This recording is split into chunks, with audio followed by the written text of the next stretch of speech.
ولا قوة إلا بالله العلي العظيم. حسبنا الله ونعم الوكيل، نعم المولى ونعم النصير. الحمد لله رب العالمين، والصلاة والسلام على أشرف الأنبياء والمرسلين وخاتم النبيين وحبيبنا وحبيب إله العالمين أبي القاسم محمد.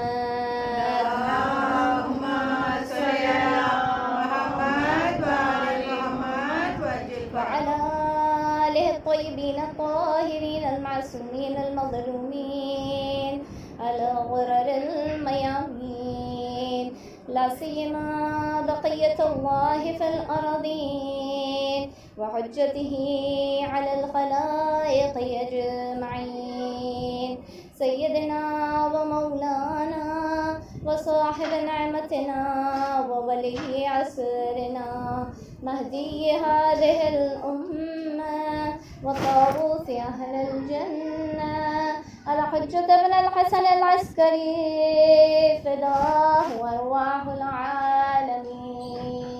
اللهم صل على محمد وآل محمد ولعنة الله على أعدائهم أجمعين من يوم عداوتهم إلى قيام يوم الدين.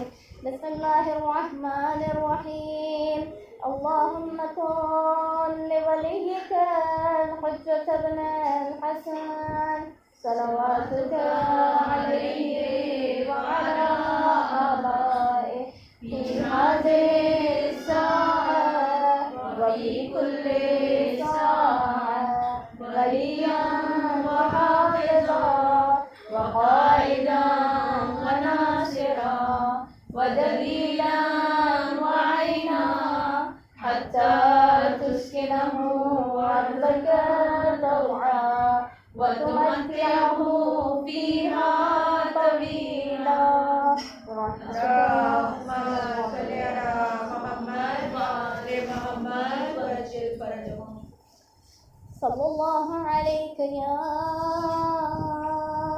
أبا عبد الله الحسين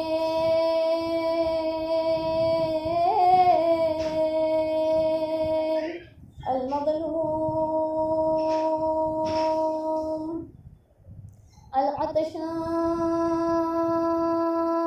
العطشان غريب بكربلاء.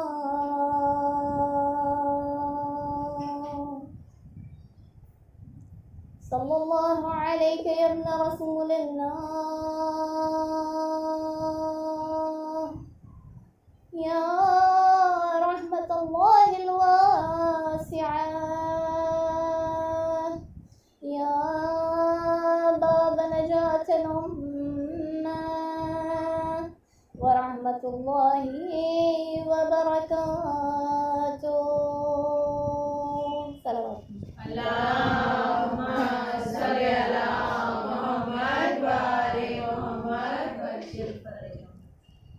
أما بعد، فقد قالت فاطمة سلام الله عليها: إني أشم عندك رائحة طيبة كأنها رائحة جدي رسول الله صلى الله عليه وآله. صلوات على اللهم صل على محمد وآل محمد وعجل فرجهم. عزیزان محترم، السلام علیکم ورحمۃ اللہ وبرکاتہ. وعلیکم السلام ورحمۃ اللہ وبرکاتہ. لائق حمد و ستائش ہے وہ پروردگار جس نے اس تمام عالمین کو خلق فرمایا اور ان تمام عالمین میں سے ایک ہی عالم منتخب فرمایا جہاں پر انسانوں کو بھیجا اور جنات کو بھیجا، اور ہمارے درمیان بھی انسانوں اور جنات میں انسان کو منتخب فرمایا کہ انسانوں کے درمیان اس نے اپنے منتخب اور پسندیدہ افراد کو ہمارے درمیان مخصوص فرمایا. ایک صلوات بھیجتے محمد اللهم صل على محمد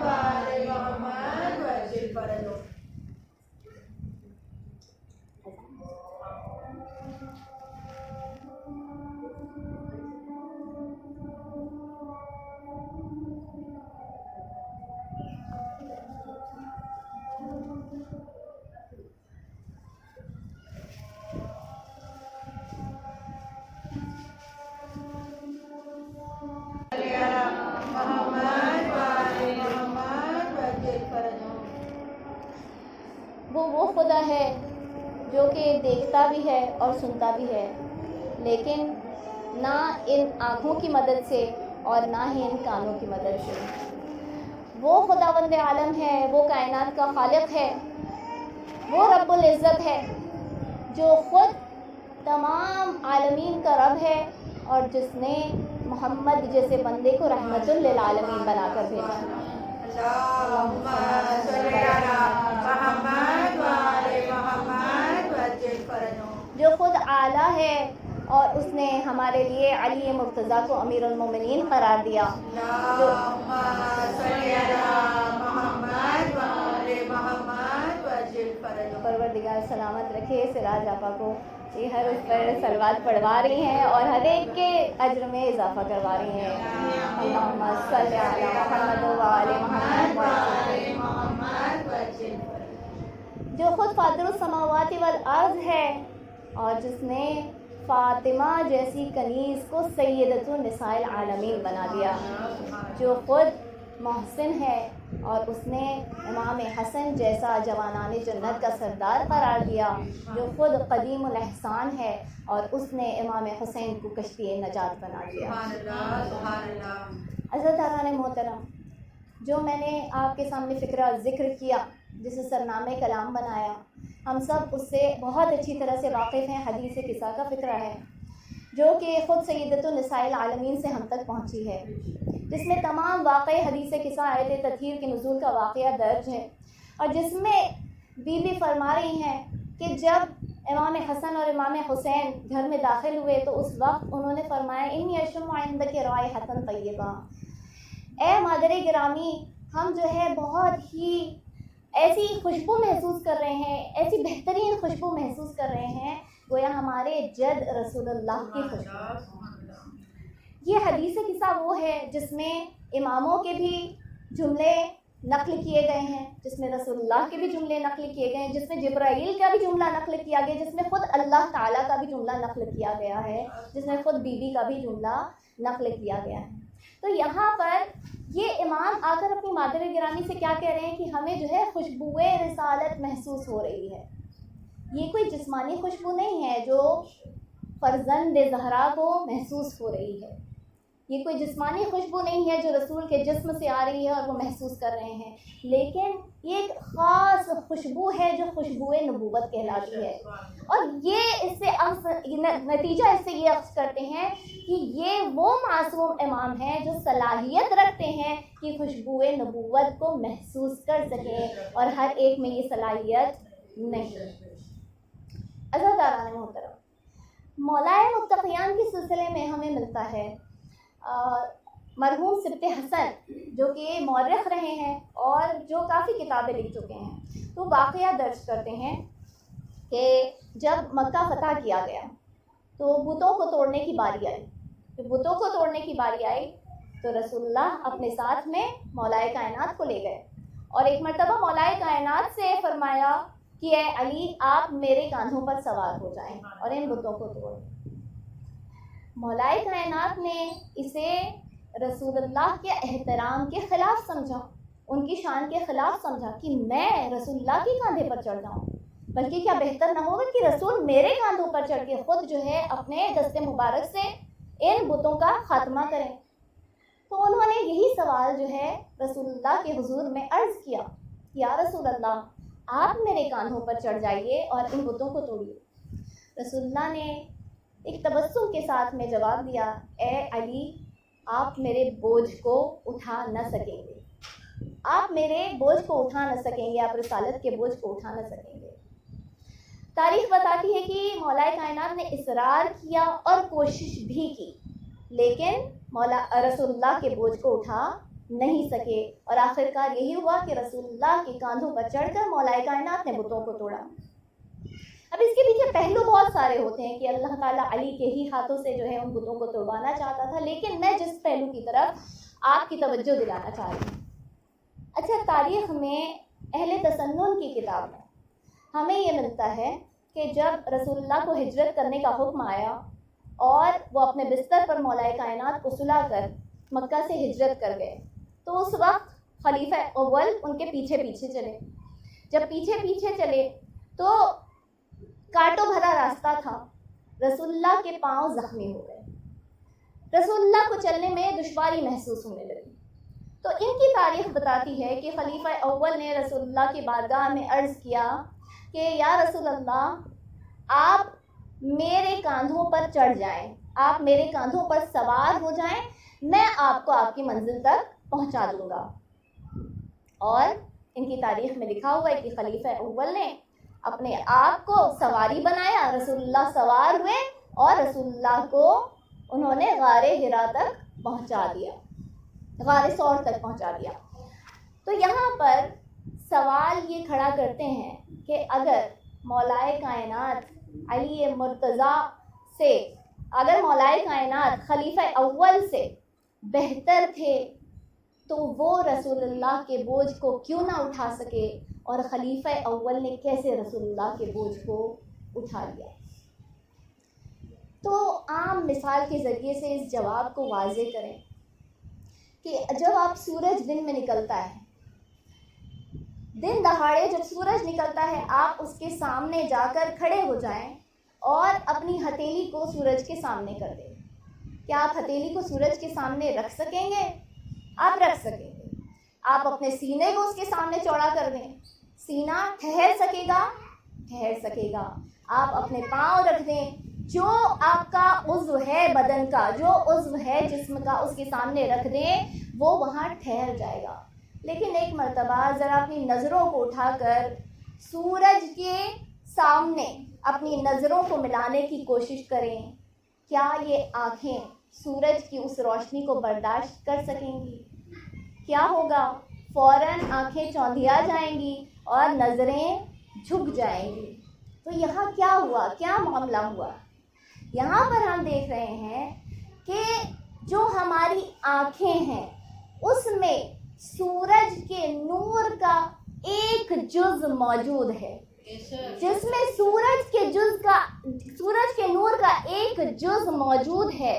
وہ آنکھ اس سورج کا مقابلہ نہیں کر سکی، وہ اس کے سامنے ٹھہر نہ سکی، بلکہ فوراً اس آنکھ نے اپنی نظروں کو جھکا دیا۔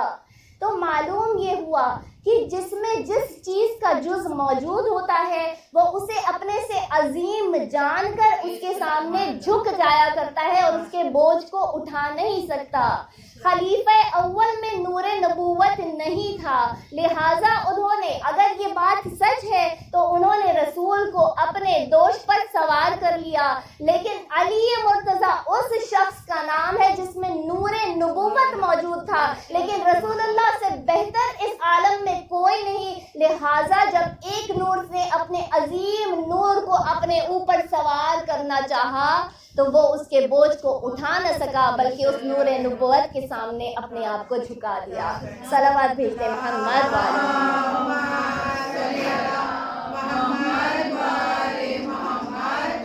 جناب رسول خدا مولا مشکل کشا کی عظمتوں پر آواز بلند نعرہ صلوات۔ اللہم صلی علی محمد وآل محمد وعجل فرجہ۔ اب یہ تو طے ہوا کہ ان شخصیتوں کو جو ہے خوشبو نبوت آتی ہے، خوشبو رسالت آتی ہے، یعنی جنہیں خوشبو نبوت آ رہی ہے، اگر ان کے پاس یہ صلاحیت ہے تو ان کی صلاحیتوں میں اشتراک پایا جا رہا ہے، وہ شیئر کر رہے ہیں اس صلاحیت کو، یعنی ہر ایک کو وہ خوشبو نبوت کا احساس ہے۔ اگر خوشبو نبوت آ رہی ہے اور معلوم ہے کہ رسول اللہ گھر میں موجود ہیں تو پھر چاہتے تو ڈائریکٹلی براہ راست جو ہے رسول اللہ کے پاس پہنچ جاتے اور ان سے اجازت طلب کر لیتے کہ یا رسول اللہ، یا جدہ، ہمیں اجازت دیں، کیا ہم بھی اس چادر تطہیر کے نیچے آ جائیں؟ لیکن تاریخ اور واقعہ ہمیں کیا بتا رہا ہے کہ جب گھر میں داخل ہو رہے ہیں تو اپنی مادر گرامی سے پہلے سوال کر رہے ہیں، اے میری مادر گرامی، ہم اپنے جد رسول اللہ کی خوشبو محسوس کر رہے ہیں، اور جناب سیدہ جو اس بات کو کنفرم کر رہی ہیں کہ ہاں تمہارے نانا رسول اللہ جو ہے چادر تطہیر کے نیچے آرام فرما ہے۔ اور پھر رسول اللہ کے پاس جب ماں سے پوچھ لیتے ہیں، ماں سے سوال کر لیتے ہیں، تب رسول اللہ کے پاس پہنچتے ہیں۔ نتیجہ یہ نکلا کہ اگر کوئی رسول اللہ تک پہنچنا چاہتا ہے، چاہے وہ کوئی معصوم بھی ہے، تو وہ رسول اللہ تک ڈائریکٹلی پہنچنے کی کوشش نہ کرے. اگر وہ جانا چاہتا ہے تو اسے جناب سیدہ کے ذریعے سے سفر طے کر کے جانا ہوگا، چاہے وہ امیر المومنین ہو، چاہے وہ جوانان جنت کے سردار ہی کیوں نہ ہو. اگر رسول اللہ کی معرفت حاصل کرنا چاہتے ہیں تو ضروری ہے کہ پہلے جناب سیدہ کی معرفت حاصل کرے. ایک صلوات بھیجتے ہیں محمد محمد وآل محمد وجل فرجهم. نعرے حیدری یا علی یا علی آواز بلند نعرے صلوات. اللہم صلی علی محمد وآل محمد وجل فرجهم. اب حدیث قصہ کا ایک اور پہلو، اگر اس حدیث قصہ کی تشریح کی جائے تو اتنے پہلو نظر آتے ہیں کہ ہر مرتبہ ایک نئی بات، ایک نئی معرفت جو ہے انسان کو اس میں سے ہوتی ہے. کہ جب اس کا تیسرا پہلو یہ ہے کہ جب حدیث قصہ بیان کر رہی ہیں تو بیوی جب اس پوری حدیث کو بیان کر رہی ہیں، اس میں ہر ایک کا جملہ بیان کر رہی ہیں، لیکن اس میں کبھی نہیں فرما رہی کہ فلاں جملہ جو ہے مجھے میرے بابا نے بتایا، یا فلاں جملہ جو ہے مجھے جبرائیل نے آ کر اس بات کی خبر دی، یا امیر المومنین نے اس بات کی مجھے خبر دی، یا حسن و حسین سے میں نے یہ جملہ نقل کیا ہے. لیکن جس کا بھی جملہ بیان کر رہی ہیں بیوی خود اپنی زبان مبارک سے بیان کر رہی ہیں کہ حسن گھر میں داخل ہوئے، حسین گھر میں داخل ہوئے، مولا کائنات گھر میں داخل ہوئے. حتیٰ کہ جب جبرائیل کی باری آتی ہے تو بی بی یہاں فرش پہ موجود ہیں، جبرائیل کی بات عرش پہ ہو رہی ہے اور بی بی جبرائیل کے اس جملے کو خود اپنی زبان مبارک سے بیان کر رہی ہے. یہ نہیں فرما رہی ہے بی بی کہ جبرائیل نے آ کر میرے بابا کو بتایا یا میرے بابا نے یہ خبر مجھے دی کہ جبرائیل نے وہاں اللہ تعالیٰ سے اس طرح سے کلام کیا ہے. اور حد تو یہ ہو گئی کہ جناب سیدہ نے خود خداوند عالم کا جملہ جو ہے اپنی زبان مبارک سے بیان کیا کہ اللہ فرما رہا ہے. بی بی آپ تو فرش پہ بیٹھی ہیں، وہاں تو عرش پر کلام ہو رہا ہے، وہاں تو عرش پہ گفتگو ہو رہی ہے، جبرائیل خداوند عالم سے عرش پہ گفتگو کر رہے ہیں. تو بی بی آپ کہاں سے ان باتوں کو سن رہی ہیں؟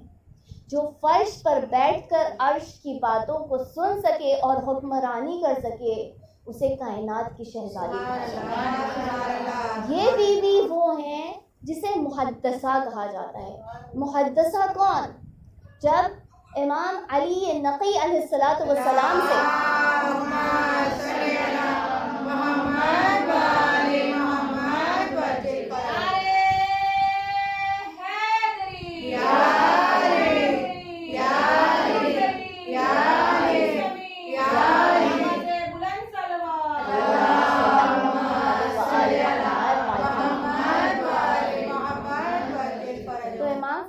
محدثہ اسے کہا جاتا ہے جس سے اللہ براہ راست کلام کرے، یعنی بیچ میں کوئی وسیلہ نہ ہو. انبیاء وہ ہیں جن کے لیے خداوند عالم نے وسیلے طے کرائے، کبھی کسی ملک کو بھیجتا، کبھی جبرائیل کو بھیجتا، کبھی میکائیل کو بھیجتا اور ان کے ذریعے سے ان سے کلام کرتا. بہت کم ایسے نبی ہیں جن سے خداوند عالم نے براہ راست کلام کیا، جس میں سے ایک حضرت موسیٰ علیہ السلام. بی بی سے خداوند عالم خود براہ راست کلام کیا کرتا تھا بغیر کسی وسیلے کے. تو یہ شخص جو ہے سوال کرتا ہے مولا سے، مولا اللہ نے کتنی مرتبہ جناب سیدہ سے براہ راست کلام کیا؟ امام فرماتے ہیں کہ جتنے حرف اس کائنات میں خداوند عالم نے خلق کیے ہیں اس سے زیادہ مرتبہ خداوند عالم نے بی بی سے کلام کیا. یہ صحابی سوال کرتا ہے، مولا اچھا کوئی ایک گفتگو بتا دیجئے کہ اللہ کیا کلام کیا کرتا تھا، کیا باتیں کیا کرتا تھا اپنی اس کنیز سے. امام فرماتے ہیں جس میں خداوند عالم نے جبرائیل کو بھی شریک نہیں سمجھا اور نہ شریک کیا وہ بات، وہ راز میں تجھے کیسے بتا دوں، یہ تو راز کی بات ہے. اس نے اصرار کیا، جب اس کا اصرار بڑھا تو مولا فرماتے ہیں ٹھیک ہے میں تجھے ایک شرط پر بتاؤں گا. یہ شرط کیا ہے؟ اچھا اس کے پہلے کہ میں آپ کو یہ شرط بتاؤں، ایک مرتبہ ہم رسول خدا کی مسجد میں آئے، مسجد نبوی میں آئے، جہاں پر رسول خدا جو ہے تمام اصحاب کو مخاطب کر ان سے سوال کر رہے ہیں کہ عورت کے لیے سب سے بہترین زیور کیا ہے. وہاں پر صحابیوں کے درمیان میں مختلف جواب انہوں نے دینا شروع کیا. کسی نے کہا کہ ان کے گردن میں گلو بند ہونا چاہیے، کسی نے کہا گوشوارے یہ سب سے بہترین زیور، کسی نے کہا کہ ہاتھ خالی نہیں ہونے چاہیے یہ بہترین زیور. ایک مرتبہ لوگوں نے کہا کہ ایسا کرتے ہیں کہ ہم ازواج رسول کے پاس چلے جاتے ہیں اور ان سے سوال کرتے ہیں کہ عورت کے لیے بہترین زیور کیا ہے. اور وہاں سلمان فارسی موجود تھے. سلمان فارسی فرماتے ہیں کہ میں تو دختر رسول کے پاس جاؤں اور دختر رسول سے جا کر سوال کروں گا کہ آخر عورت کا بہترین زیور کیا ہوتا ہے. اسے کہتے ہیں معرفت. یہ ازواج رسول کے پاس جانا زیادہ حق بنتا تھا ان کا یا دختر رسول کے پاس جانا، جس کے احترام میں رسول خدا کھڑے ہو جاتے، جس سے جب سفر پر جاتے تو آخری شخص جس سے ملاقات کرتے وہ جناب سیدہ ہوتی، جب سفر سے لوٹتے تو پہلی شخص جناب سیدہ ہوتی. ایک مرتبہ سلمان فارسی بی بی کے گھر کی طرف رخ کرتے ہیں. اب آئیے ایک اور واقعہ جہاں پر ہمیں یہ ملتا ہے کہ جب ان تمام صحابیوں نے، یہ اصحاب رسول جو ہے وہ ازواج رسول کے پاس گئے، ان سے سوال کرنا چاہا اور زیادہ تر جو ہے اس زوجہ کے پاس گئے جس نے اپنے آپ کو ام المومنین بنا کر تمام لوگوں پر جو ہے حکمرانی کرنے کی کوشش کی اور لوگوں کو ورغلایا اور اپنے وقت کے امام کے خلاف میدان میں اتر آئے. ان کے پاس جب آتے ہیں تو ایک مرتبہ کا واقعہ ہے کہ ایک مرتبہ رسول اللہ اور ام المومنین کے درمیان کچھ نا اتفاقی ہو گئی، جس کی وجہ سے یہ اتنا ناراض ہو گئیں کہ گھر چھوڑ کر مائکے چلی گئی. اب ہم فوراً جو ہے ان کے اوپر تہمت لگا دیا کرتے ہیں، بہتان لگا دیا کرتے ہیں کہ ہر وقت جو ہے رسول اللہ کو اذیت دیا کرتی ہیں. لوگ کہتے ہیں نا کہ ہم بہتان لگاتے ہیں، اذیت دیتے ہیں. تو کبھی کبھی جو ہے شیعہ بھی تھوڑی سی رعایت برتا کریں. رعایت کس سلسلے میں؟ کبھی یہ بھی تو سمجھ لیا کریں کہ یہ زوجہ رسول تھی، یعنی شوہر اور بیوی کے درمیان تو نا اتفاقی ہوتی ہے نا. رسول کا ہمیشہ ہم رسول کا مرتبہ نہیں دیکھیں، لیکن شوہر اور بیوی کے درمیان بھی نا اتفاقیاں ہو جاتی ہیں، ناراضگیاں ہو جاتی ہیں. تو چلی گئی اپنی ماں کے گھر. ایک روز رسول اللہ کا ان کے مائکے کے درمیان کے گھر سے جو ہے گزر ہو رہا تھا. جیسے ہی ان کا گزر ہو رہا تھا رحم آ گیا دل میں اور گھر چلے آئے. جب گھر میں داخل ہوئے فوراً انہوں نے کیا کیا کہ اپنا منہ پھلا کر رسول کو پشت دکھا کر بیٹھ گئے. یہاں پر پشت دکھانا تھا، منہ پھلانا تھا. ماں زیادہ بامعرفت تھی. ماں نے فوراً ٹوکا، ماں نے فوراً ڈانٹ لگائی. رسول اللہ گھر میں داخل ہوئے ہیں، جلدی سے احترام میں کھڑی ہو جا. لیکن یہ احترام میں کھڑی نہ ہوتی تھی. مسلمانوں کی کیا قسمت ہے، اس کے در پر جواب تلاش کرنے کے لیے جا رہے ہیں جو رسول اللہ کے احترام میں کھڑا ہونا گوارا نہ کرتی تھی. کم از کم اس کے در پر آئے ہوتے جس کے لیے خود رسول اللہ احترام میں کھڑے ہو جایا کرتے.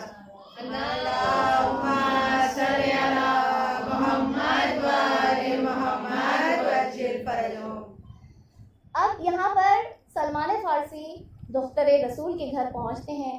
شہزادی آپ بتا دیں کہ عورت کے لیے بہترین زیور کیا ہے. وہاں سلمان فارسی کو بھی جواب دیتی ہیں کہ عورت کے لیے بہترین زیور حیا، شرم و حیا عورت کا بہترین زیور.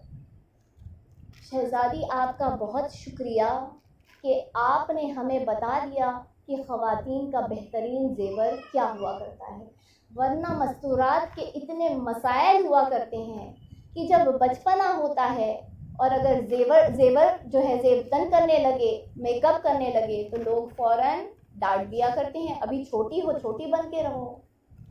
جب بڑھاپا آ جاتا ہے اور عورت جو ہے زیور زیبتن کر لے تو اس وقت لوگ کہتے ہیں کہ اتنی بوڑھی ہو گئی اور اب اس کے زیور پہننے کے دن ہیں. کتنے مسائل ہیں مستورات کے. بچپنے میں ڈانٹ مل جاتی ہے، بڑھاپے میں وہ زیور قبول نہیں ہے. بیوی آپ کا بہت شکریہ جو آپ نے ہمیں حیا جیسا زیور بتا دیا جو بچپنے میں بھی اچھا لگتا ہے، جوانی میں بھی اچھا لگتا ہے، بڑھاپے میں بھی اچھا لگتا ہے. ایک صلوات بھیجیں.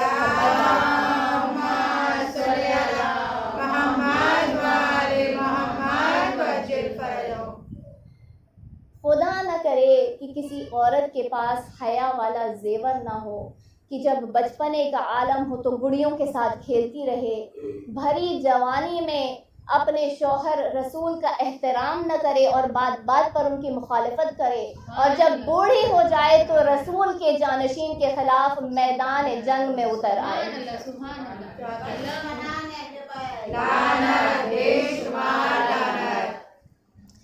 عزیزان محترم، یہ بیوی ہے جس سے اللہ براہ راست کلام کر رہا ہے، جسے تمام چیزیں جو فرش پر ہو رہا ہے، جو عرش پر ہو رہا ہے، سب کچھ نظر آ رہی ہیں۔ یہ وہ محدثہ ہیں، اور بالکل ہو بہو امیر المومنین محدث ہوا کرتے تھے، اس لیے کہ رسول اللہ نے فرمایا تھا، خود اللہ نے فرمایا کہ اے علی اگر آپ نہ ہوتے تو پھر فاطمہ کوئی کفر نہ ہوتا، یعنی فاطمہ کی ہر حال میں برابری کرنا ضروری تھا۔ علی محدث تھے، بیوی محدثہ تھیں۔ عزیزان محترم، کبھی کسی ذہن میں یہ شک نہ آنے پائے کہ یہاں اگر بیوی نے یہ سب کچھ بیان کیا تو کیا رسول اللہ نہیں دیکھ پا رہے ہیں، رسول اللہ نہیں سن پا رہے ہیں، مولائے کائنات نہیں سن پا رہے ہیں کہ وہاں عرش پر کیا ہو رہا ہے؟ ان کی زبان مبارک سے یہ حدیث قصہ کیوں نہیں پہنچی ہم تک؟ کیسے بیوی یہ فرما رہی ہے؟ لیکن یہ ہمارے عقلوں کا قصور ہے۔ اس کا مطلب بالکل یہ نہیں ہے کہ بیوی جو ہے نعوذ باللہ رسول خدا سے آگے بڑھ گئی، نہیں، لیکن جیسے مثال دی جاتی ہے کہ یہاں پر عام زندگی میں اگر کوئی شخص جو ہے میٹنگ بلاتا ہے اور میٹنگ میں تمام آفیشلز حاضر ہو جاتے ہیں تو میٹنگ میں جو ہوتا ہے ان کو سب کچھ معلوم ہو جاتا ہے۔ جب میٹنگ ختم ہو جاتی ہے اور پھر وہ اپنے اپنے میز پر پلٹتے ہیں، اپنے اپنے ٹیبلز پر پلٹتے ہیں، اس کے بعد جس نے میٹنگ ہوسٹ کی ہوتی ہے وہاں پر ایک لکھنے والا موجود ہوتا ہے جو منٹس لکھتا ہے، جو فہرست بناتا ہے کہ کیا کیا میٹنگ میں ہوا، اور اس کے بعد جا کر ان کی میز پر پہنچاتا ہے۔ تو اس کا مطلب یہ تو نہیں ہوا کہ جن کو میز پر ابھی وہ میٹنگ کے بارے میں فہرست دی جا رہی ہے، لسٹ پہنچائی جا رہی ہے، ان کو میٹنگ کی کوئی خبر ہی نہ تھی، بلکہ یہ تمام افراد وہ ہیں جو میٹنگ میں شامل تھے، لیکن جبرائیل تو صرف قاصد ہے اللہ تعالیٰ کے، جو بعد میں میٹنگ ہو چکی تو اس کے بعد جو ہے ان منٹس کو، اس لسٹ کو آ کر جو ہے ہم تک پہنچا رہے ہیں تاکہ ہمیں معلوم ہو جائے کہ اہل بیت اطہار کا مقام کیا ہے، اہل بیت اطہار کا مرتبہ کیا ہے خداوند عالم کے نزدیک۔ ایک صلوات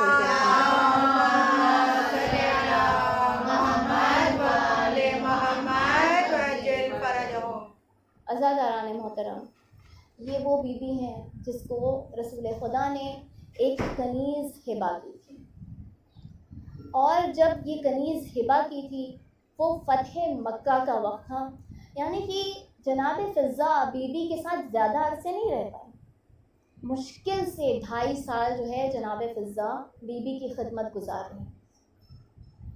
جب بیوی بہت زیادہ مشقت کیا کرتی تھی، 3 ہجری میں امام حسن کی ولادت ہو رہی ہے ماہ رمضان، اور اس کے بعد 3 شعبان کو امام حسین کی ولادت ہوئی۔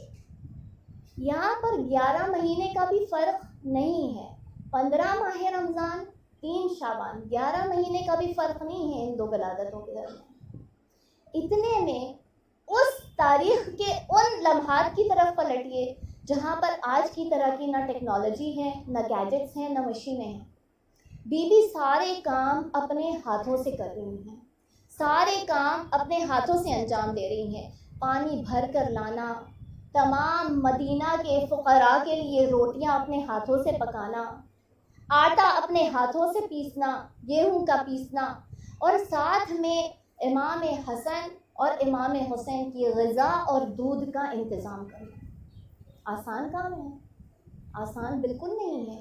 صاف صفائی کرنا اور اتنی تمام مشقتیں کرنا ایک خاتون کے لیے آسان نہیں ہے، جبکہ خاتون کی بھری جوانی کا عالم ہو جو ابھی جو ہے مشکل سے 11 سال کی، 11 سال کے سن میں بیوی یہ تمام کام اپنے ہاتھوں سے انجام دے رہی ہے۔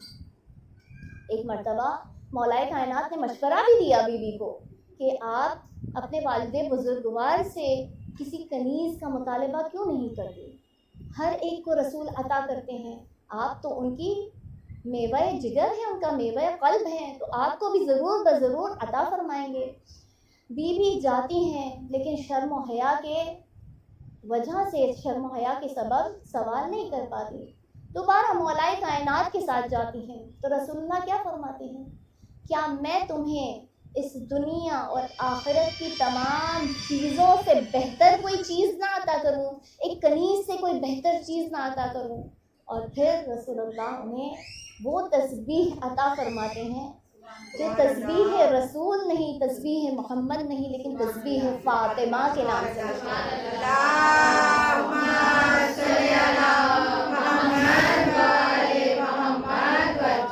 بی بی زہرا کی عظمت کے لیے ہم سب کو جنت البقیع کی زیارت نصیب ہو. آواز بلند نعرہ سلوات. اللہم صلی علی محمد و آل محمد وعجل فرجہ.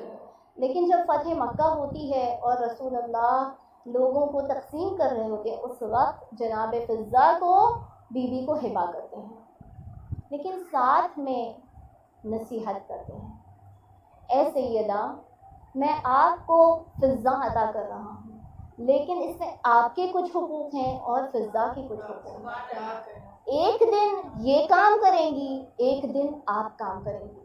رسول اللہ خدمت گزار کے لیے اس طرح سے تقسیم کر رہے ہیں کہ ایک دن یہ کام کریں گی، ایک دن آپ کام کریں گی.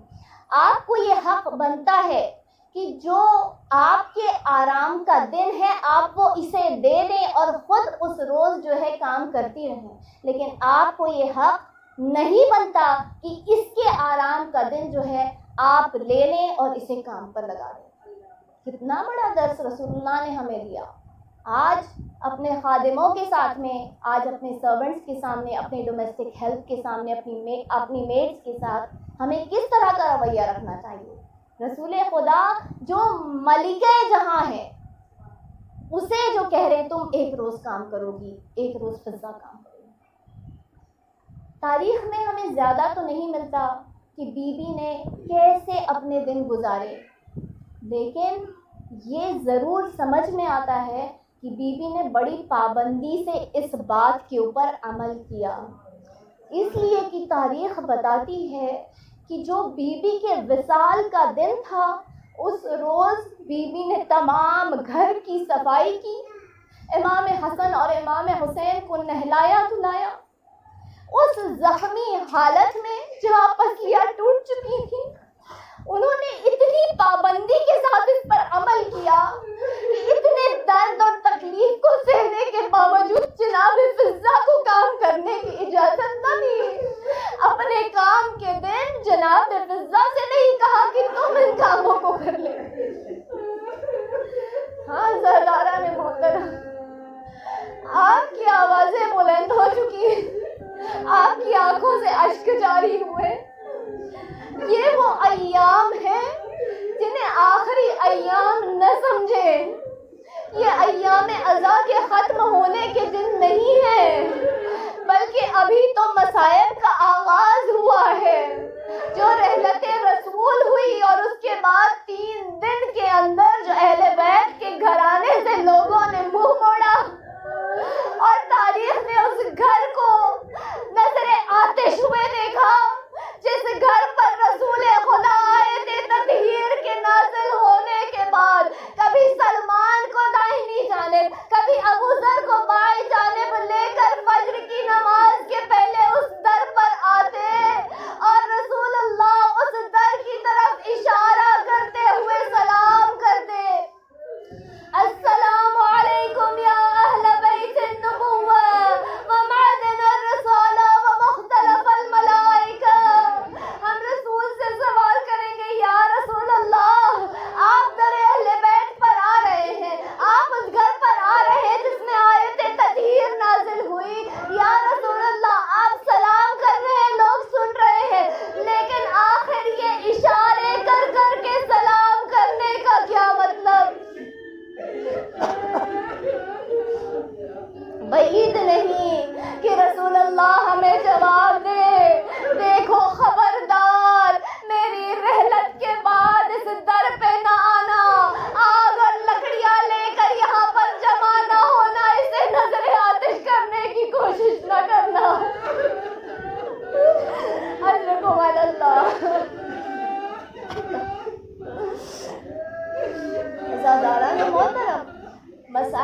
بہت ہے بیوی کے۔ رسول اللہ کی رحلت کے بعد ایک روز بیوی جناب امیر سے فرماتی ہیں، اے علی، اے ابو الحسن، میں نے سنا ہے کہ اب تو آپ کو لوگوں نے سلام کرنا بھی بند کر دیا ہے۔ امیر المومنین فرماتے ہیں، اے سیدہ، اس سے بڑی نوبت آ چکی ہے۔ آج میں جب لوگوں کو سلام کرتا ہوں تو میرے سلام کا جواب نہیں دیتے۔ عزیزان محترم، امیر المومنین مزدوری کر کے اپنی زندگی گزارا کرتے تھے، کسب معاش کر کے اپنی زندگی گزارا کرتے تھے، لیکن آخر کہاں کسب معاش کرتے تھے، کہاں مزدوری کیا کرتے تھے؟ مدینہ مسلمانوں کا شہر تھا۔ تاریخ ہمیں بتاتی ہے کہ مولا کائنات یہودی کے باغ میں جا کر مزدوری کیا کرتے تھے، جہاں ایک مسلمان بھی مولا کائنات کو مزدوری دینے کے لیے تیار نہ تھا۔ ایسے دن تاریخ نے دیکھے، ایسے دن اہل بیت رسول نے دیکھے۔ ہاں عزیزان محترم، یہ وہ دن ہے جو ہم الوداعی کے دن کہتے ہیں۔ یہ مجلس جو رکھی گئی ہے وہ الوداعی مجلس رکھی گئی ہے۔ یقیناً حسین ہمارے دلوں سے کبھی جدا نہیں ہو سکتے، حسین کو کبھی ہمارے دل ودا نہیں کر سکتے، ہم کبھی الوداع نہ کہہ سکتے ہیں، لیکن یہ ایام عزا جو مخصوص کہے جاتے ہیں، اس کے بنا پر ہم مولا کے سامنے ہاتھ جوڑ کر یہ کہتے ہیں، مولا کی ماں کے سامنے ہاتھ جوڑ کر کہتے ہیں، بی بی مجلس ہم نے کی، اسی طرح سے ہم نے کرنے کی کوشش کی بی بی، لیکن ہم ان مجلسوں کا حق نہ ادا کر سکے، ہم آپ کے لال کو اس طرح سے نہ رو سکے جس طرح سے رونے کا حق تھا۔ بی بی پھر بھی اب آپ کی بارگاہ میں شرمندہ ہے بی بی، بی بی روز قیامت ہمیں شفاعت دلا دیجیے گا بی بی۔ ہاں عزیزان محترم، ابھی رسول کو گزرے ہوئے 3 روز نہیں ہوئے تھے۔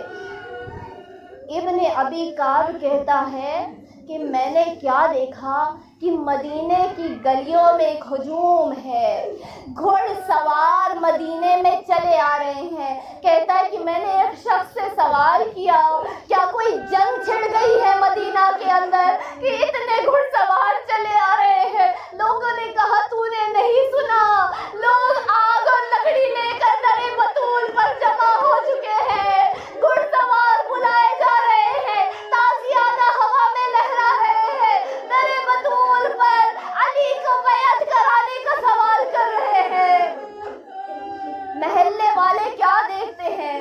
اچانک محلے والوں نے دیکھا کہ بی بی کے گھر سے دھواں بلند ہونے لگا۔ محلے والوں کو کیا خبر؟ وہ سوچنے لگے ابھی رسول کی رحلت کو 3 روز نہیں ہوئے، جناب سیدہ کے گھر میں چولہا جل گیا۔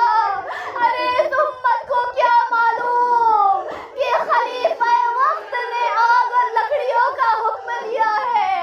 ارے در بطول پر آ کر دستک دیتے ہیں، بی بی وہاں پیچھے سے در کو سنبھالے ہوئے ایک مرتبہ ملعون سوال کرتا ہے، ہم دروازے کو دھکا دیتے ہیں، یہ دروازہ نہیں گرتا۔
ألا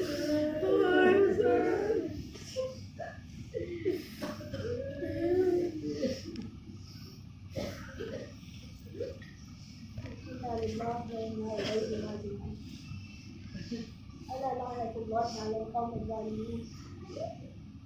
بار الہا تجھے تیرے پاک مقدس نام کا واسطہ پروردگار، تیرے خاص نام اللہ کا واسطہ، تیرے اسم اعظم کا واسطہ، تیرے حبیب اور مجاہدہ کے اطہار کا واسطہ، پروردگار تجھے مخصوص ایام عزا کا واسطہ، تجھے فاطمہ کے اجڑے ہوئے چمن کا واسطہ، اپنی آخری حجت کے ظہور میں تاجیل فرما تاکہ وہ آ کر تمام مظلومین کا خصوصاً اپنے جد اور جدات کے ناحق بہائے گئے خون کا انتقام لے سکے. اس غیبت کے دور میں تمام ہم و غم و آلام کو وقت کے ایمان سے درگزر کرے. غیبت کے دور میں ہم سب کو ایمان پر ثابت قدم رہنے کی توفیق عطا. پروردگار ہم سے جو بھی گناہ سرزد ہوئے ہیں ان مجالس اعزا اور مشق اعزا کے دوپہر میں ہم سب کی مغفرت فرما. ہم نے جو بھی قلیل معلوم ناقص اعمال اور عبادتیں اور ان مجالس اعزا کی بارگاہ میں پیش کی ہیں ان سب کو شرف قبولیت عنایت فرما. تجھے سید السجاد کا واسطہ جو بھی بیمار اور مریض ہیں خصوصاً جو کووڈ کی وبا میں مبتلا ہے پروردگار ان سب کو شفائے کاملہ عاجلہ عنایت فرما. پروردگار تجھے سیدہ سکینہ کی یتیمی کا واسطہ ہم سب کے والدین کے سائے کو ہم پر بنائے رکھنا، دراز کرنا، صحت بخشنا اور جن کے والدین اس دنیا سے ہجرت کر چکے ہیں ان کے قبروں پر اپنی رحمت کی بارش نازل فرما. پروردگار ہم سب کو حج اور زیارات معصومین علیہ السلام پر دوبارہ سے ان راستوں کو کھول کر جانا نصیب فرما. اس دنیا میں اور آخرت میں شفاعت حسین نصیب فرما. پروردگار ہمیں وقت کے امام کے چہرے پر نور کی زیارت نصیب فرما. ظہور کا زمانہ دیکھنا نصیب فرما. سب ان کے منتظرین میں ان کے چاہنے والوں میں حتیٰ کہ ان کی شیعوں میں جگہ عطا فرما. بار الہا تمام مومنین مومنات